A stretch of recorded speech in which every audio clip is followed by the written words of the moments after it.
Hello again, and welcome to Grimes Creek. Just kidding, this isn't Grimes Creek, this is just a field I found. Well, today I thought I'd talk about a subject that's very near and dear to my heart, and that is photography in bright sunlight conditions. Now, where I live, we are considered a high desert, and if you don't know what that means, it means we have very dry and hot summers with little to no cloud cover, icy cold winters with snow and rain, rolling grassy hills covered with sagebrush and shrubby trees, and then once you get into higher elevation, you get nothing but pine trees. What that means for me, though, as a photographer, is that all summer my cameras overheat if I stay out past noon, and I almost never get cool atmosphere to enhance my photos until the end of the season. So I can either hibernate all summer until things are more photogenic, or I can embrace the light and find a way to get good photos in any bright, sunny summer light.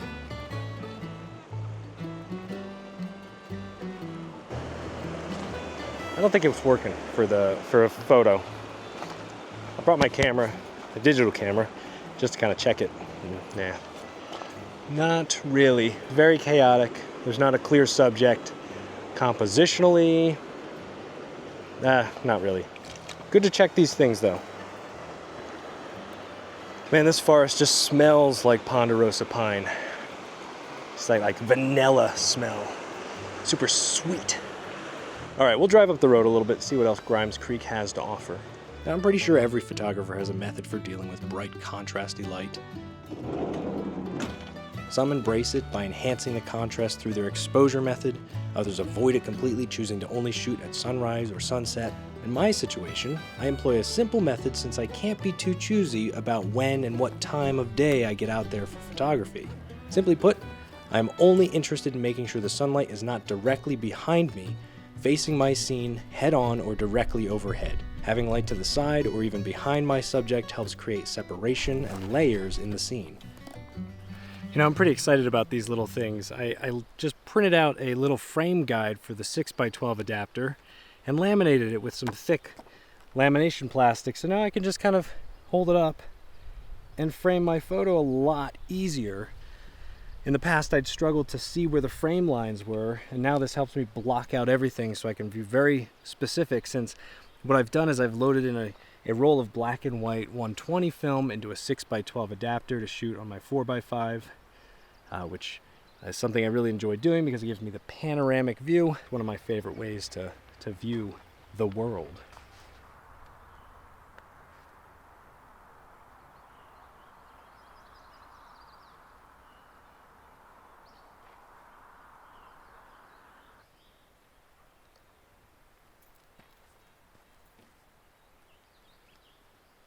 My goodness, I'm sweating a lot. Let's just say I'm baking in the sun, so I want to get this done, framed up, focused up, ready to go. I know I want to shoot a shallow aperture so that I can get the fence and the tree in focus. I'm going to go as narrow as I can without getting too much vignette. So let's just meter up and take the shot.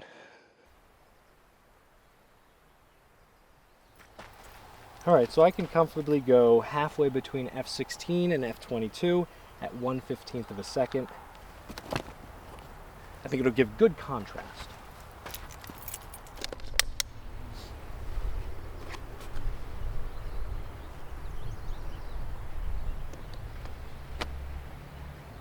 Shutter is now closed, cocked, ready to go.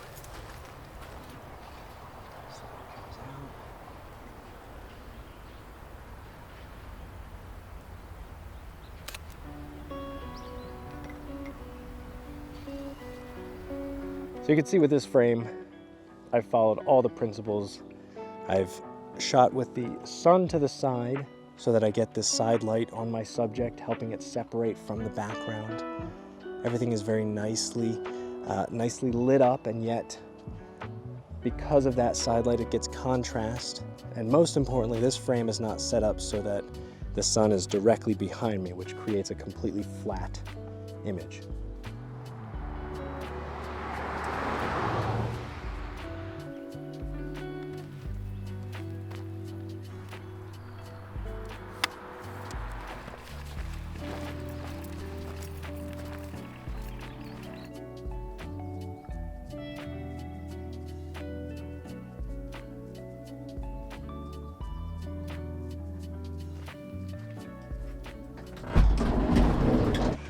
Well, I'm not feeling too bad about that image. I mean, I'll know for sure once I can develop it and scan it and take a look at it. But, I mean, from what I can tell, it's right up my alley. Got kind of a broken down fence, a singular tree that stands out. But I'm sweating quite a bit, and now I'm interested in finding the river. Hoping it'll be cooler. Sorry, creek. Finding the creek, not a river. Grimes Creek.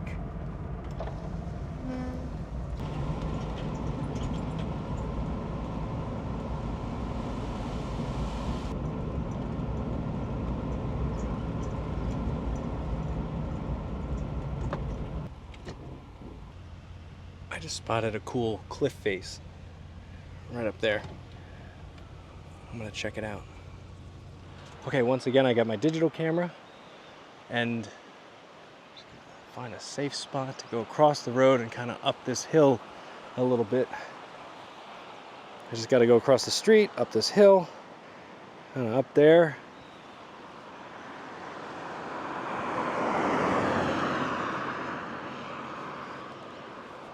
All of these cliff faces are looking really cool. If I can get a nice vantage point, like on that cliff up there, this one over here, I feel like they could wind up being really good compositions. The trick is going to be scrambling up there with my large format camera.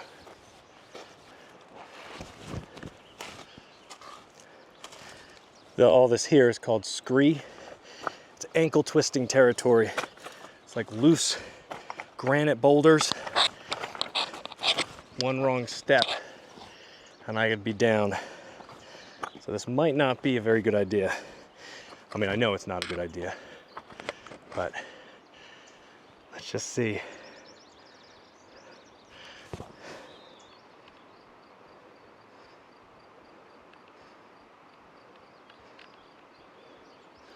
Okay, I just took a quick digital photo.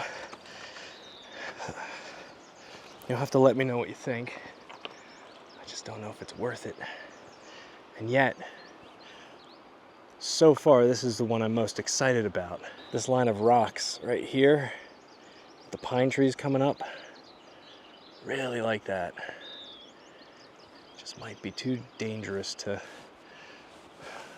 try to photograph.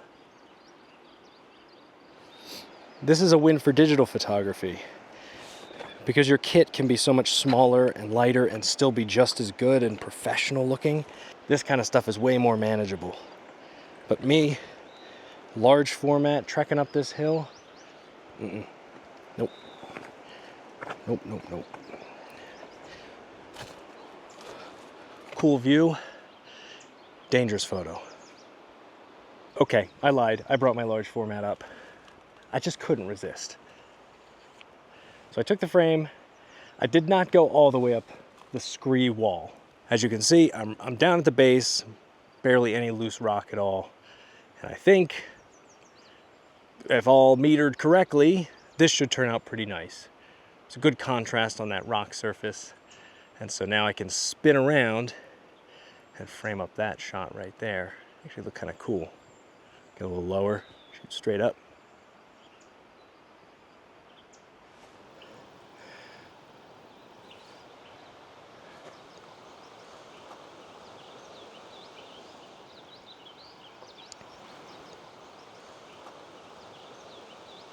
I'll admit those were not my most finessed compositions, but in my defense, I wasn't too sure about the location where I took them anyway because I couldn't really get to where I wanted to go, and I was getting eaten by mosquitoes, so kind of rushing through, especially since I still have not taken a single image of Grimes Creek, which is why I came out here. Although I might not. I mean, it's kind of a tricky one to photograph. The sun is setting right behind it. So most of Grimes Creek is in shadows.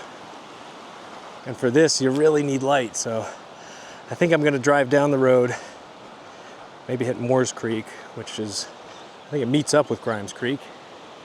and try to take a shot there. Wait a second.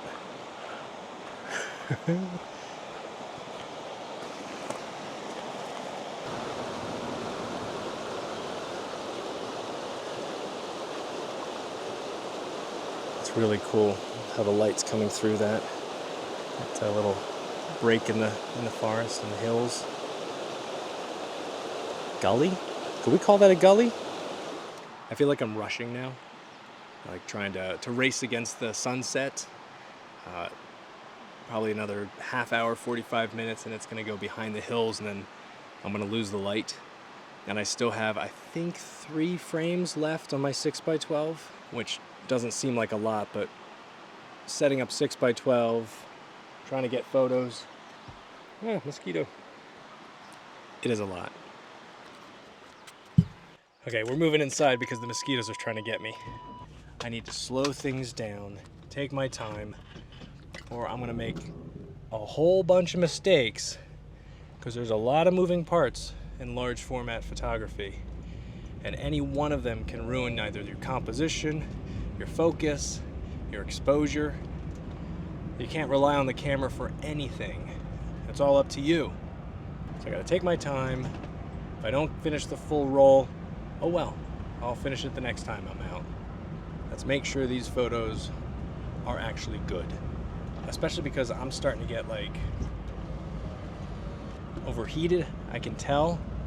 Getting that like headache from overheatedness. I've almost drank all my water. I brought 2 bottles and that apparently wasn't enough. I also just think that this location, not as picturesque as I believed it would be. It's a little bit more, I don't know, busy. And for that, I feel like I need tighter focal lengths. Something more like a telephoto lens that I don't have. Might also work better for square format, not 6x12. So hopefully between the 3 photos I shared, my point was made. Photographing things in bright sunlight with no atmosphere is totally possible, totally doable. I encourage you to not limit yourself. You just have to be smarter about it. You have to be more selective about it.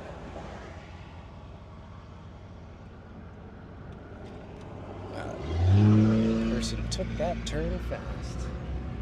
And did not use an indicator, so... Anyway.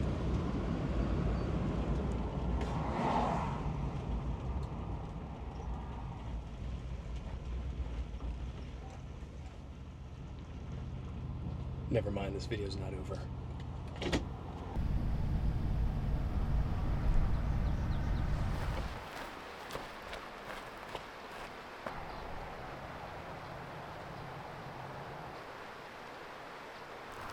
My biggest concern with this one is the motion of the water. So my goal here is to try to freeze the motion of the water, this overall shot, and then I'm going to do a couple more detail shots. One I might try vertical, just to get a really cool shot. I gotta move quick though, so I don't miss out on the light.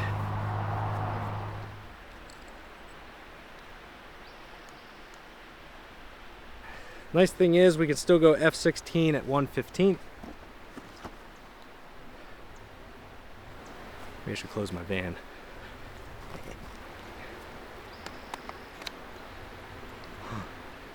Oh, I exposed that one.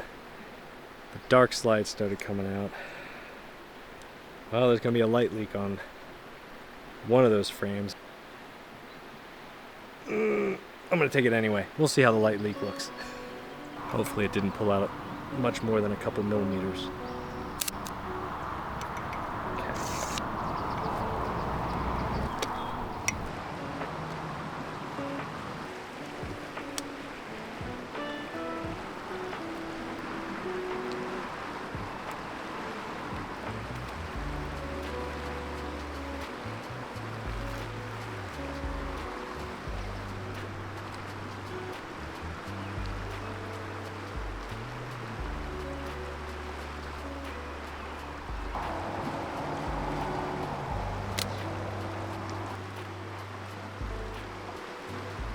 So for this final composition, what I've decided to do is a vertical pano. So this is a 6x12 long ways. We'll see, I've never done this before. I'm already ready to go. Dark slide comes out.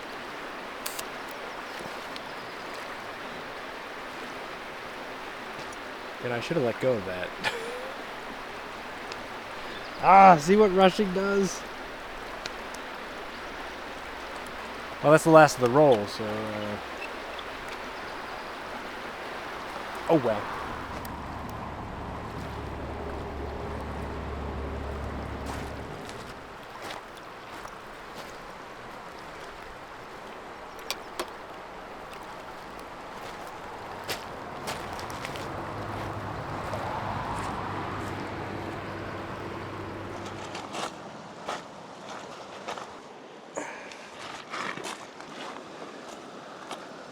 A little pocket of light still over there.